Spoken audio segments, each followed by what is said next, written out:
এদিকে আপন জুয়েলার্সের পর অবৈধ সম্পদের সন্ধানে এবার অন্য জুয়েলারি প্রতিষ্ঠানেও অভিযান চালাবে শুল্ক গোয়েন্দা বিভাগ। তাদের ধারণা, দেশে অবৈধ পথে আসা বিপুল পরিমাণ স্বর্ণের উপর নির্ভর করেই চলছে রমরমা এই ব্যবসা। প্রচুর মুনাফা হলেও বেশিরভাগ ক্ষেত্রে প্রকৃত শুল্ক পাচ্ছে না সরকার। যমুনা টেলিভিশনকে দেওয়া সাক্ষাৎকারে এইসব কথা জানান শুল্ক গোয়েন্দা অধিদপ্তরের মহাপরিচালক।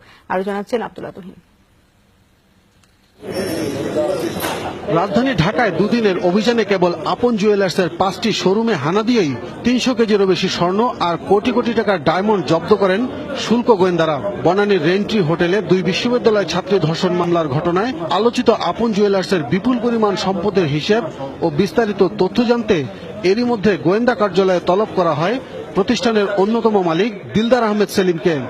এত বড় একটা লেনদেন, সেখানে কিন্তু বিক্রি আছে কিন্তু ক্রয়ের হিসাবটা নেই। এটি কিন্তু আমাদেরকে ভাবিয়ে তুলছে। আমরা এখন এই সোর্সগুলো জানার চেষ্টা করব, এটা কোনো স্মাগলিংয়ের সাথে সম্পৃক্ত কিনা সেটি আমরা খুঁজে দেখব। শুল্ক বিভাগের তথ্য অনুযায়ী গত 20 বছরে বৈধভাবে 1 ভরি স্বর্ণ আমদানির হিসেব নেই বাংলাদেশে। তারপরও জমজমাট এই স্বর্ণ ব্যবসার রহস্যের সন্ধান এখন সময়ের দাবি বলে মনে করেন এই গোয়েন্দা কর্মকর্তা।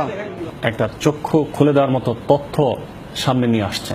অস্বচ্ছতার যে অভিযোগটা আছে সেটি এখন আমরা খুঁটিয়ে দেখব, এবং যেহেতু আপন জুয়েলার্সকে আমরা তদন্তের আওতায় নিয়ে আসছে, অনুসন্ধানের আওতায় নিয়ে আসছে, আমরা অন্যান্য প্রতিষ্ঠানেও যদি আমরা সুনির্দিষ্ট অভিযোগ পাই তাহলে সেখানেও কিন্তু আমরা বিষয়টা খতিয়ে দেখব। দেশের বাইরে থেকে শুল্ক দিয়ে প্রত্যেক ব্যক্তি মাত্র 100 গ্রাম কাঁচা স্বর্ণ এবং 100 গ্রাম অলংকার আনার সুযোগ রয়েছে বাংলাদেশে। স্বর্ণ ব্যবসায়ীদের দাবি, পুরনো সোনা রিফাইন করা এবং বিদেশ থেকে আসা যাত্রীদের কাছ থেকে কেনা স্বর্ণ দিয়েই ব্যবসা চালাচ্ছেন তারা। আব্দুল্লাহ তুহিন, যমুনা নিউজ, ঢাকা।